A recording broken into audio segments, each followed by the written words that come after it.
I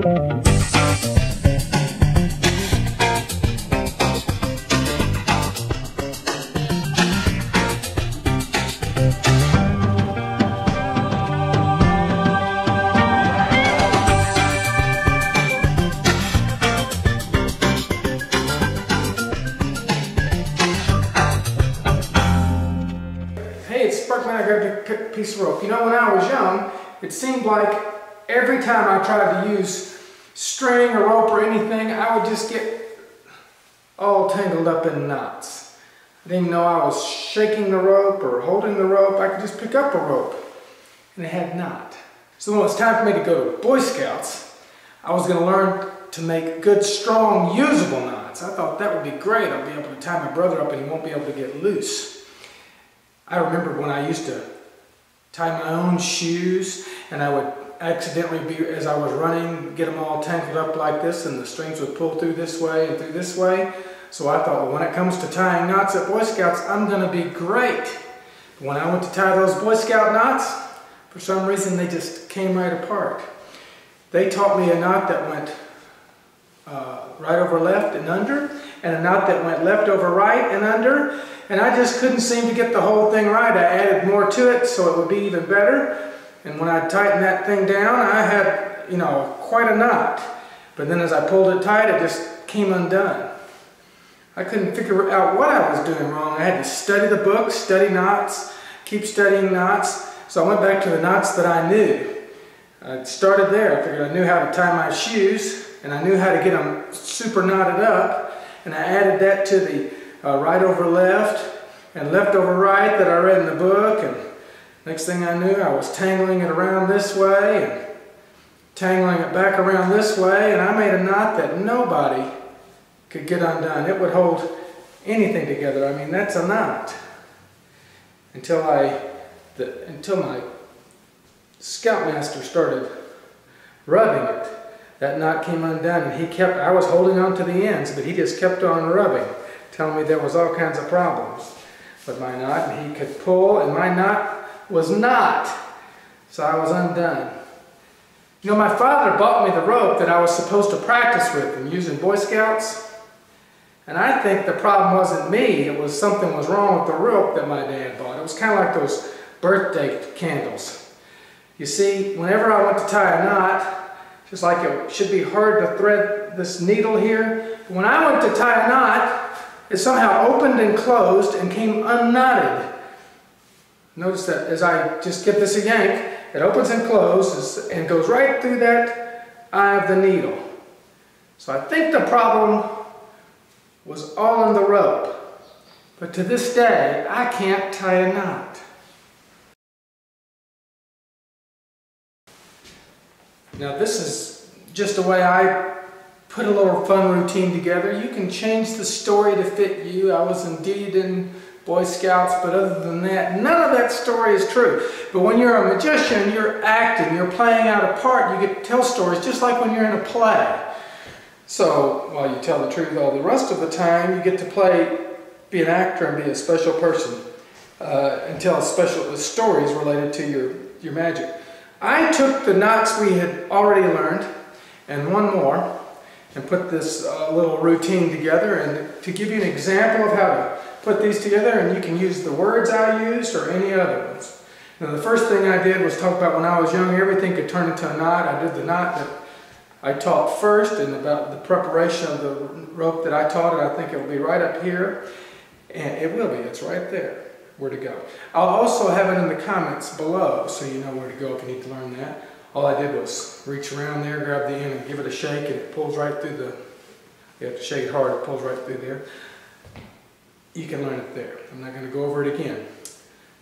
But you'll see I have an extra big rope today. I would not usually use this for this routine.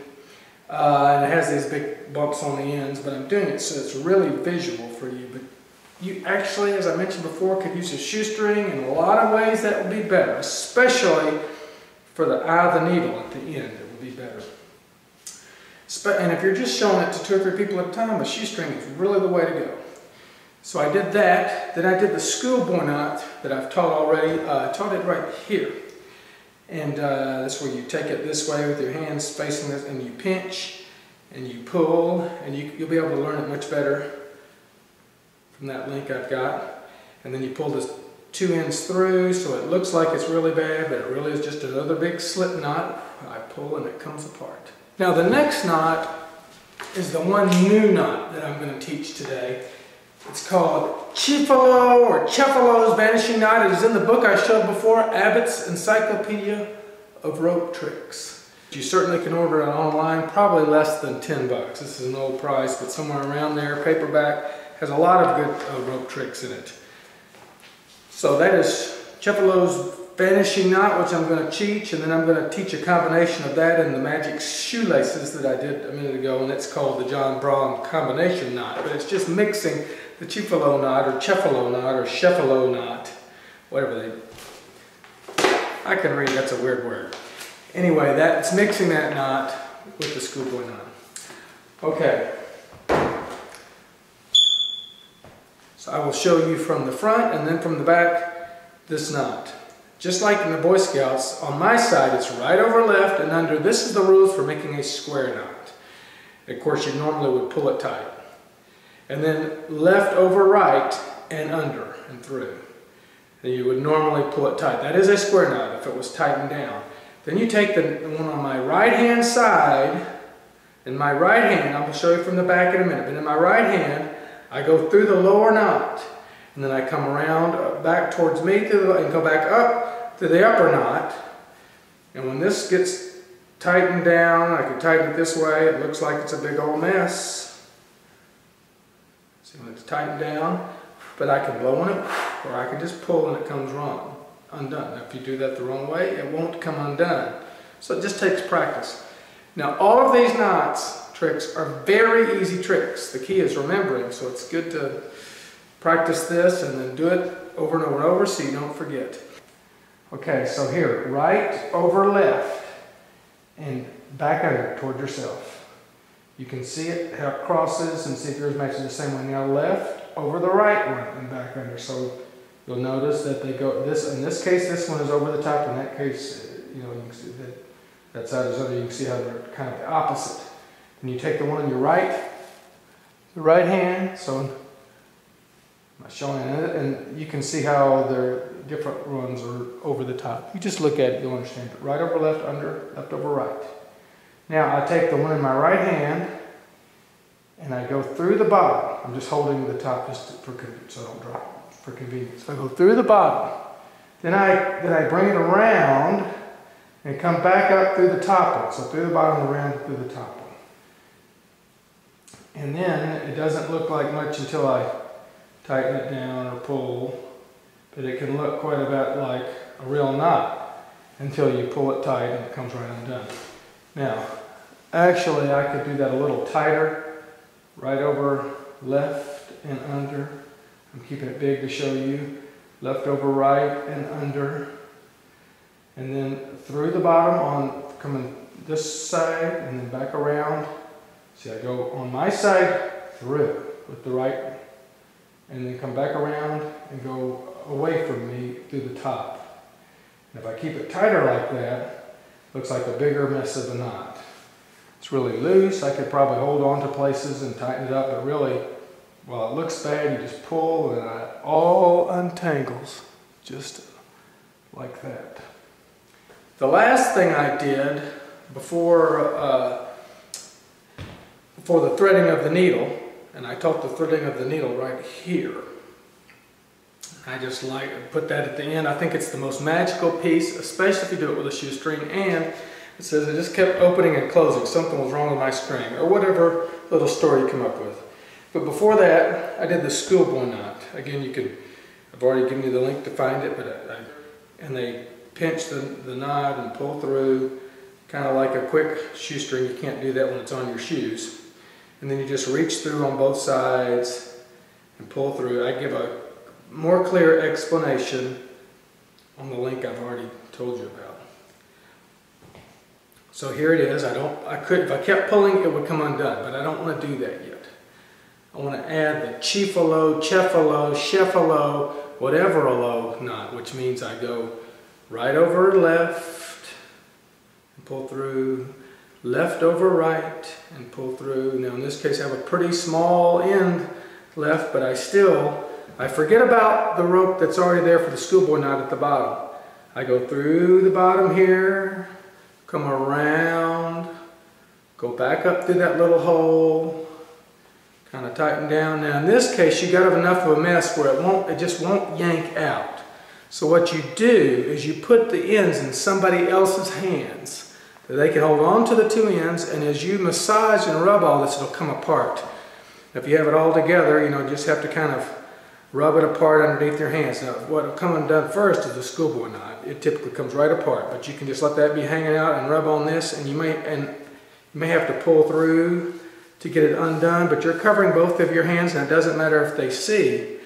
Normally if you have a bad knot, somebody's holding on to the ends, you can't get it undone, because with a knot the ends have to be undone, right? So as I'm talking, I'm having troubles, but actually, oh, here we go. Just had to pull in the right spot, and now it's coming undone. So you just keep fiddling with it, massaging it. Actually, if you're focusing and looking at it, it won't take but a second, but I never let go of the ends, and it comes undone. It would be as fast as earlier when I was performing. So you let the spectator hold those ends. That's what I would do if I had a spectator here.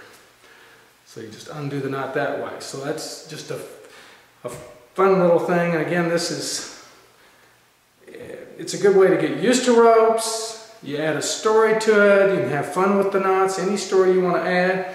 And then I like to tell them, and this you could do to throw everybody off, a little bit of what we call misdirection. You do the knot, through the eye of the needle. So I like to tell them that there's something wrong with the rope. It just opens and closes. You know, I could go through the eye of this needle, but if I just make a move, it opened and closed, and next thing I knew, it was inside the eye of the needle. And that's how my knots were coming undone. I thought I had them tight, but really the crazy rope was opening and closing. Now this is much harder with this big rope than it would be with a shoestring, because I've showed you about that already, and there's a link there.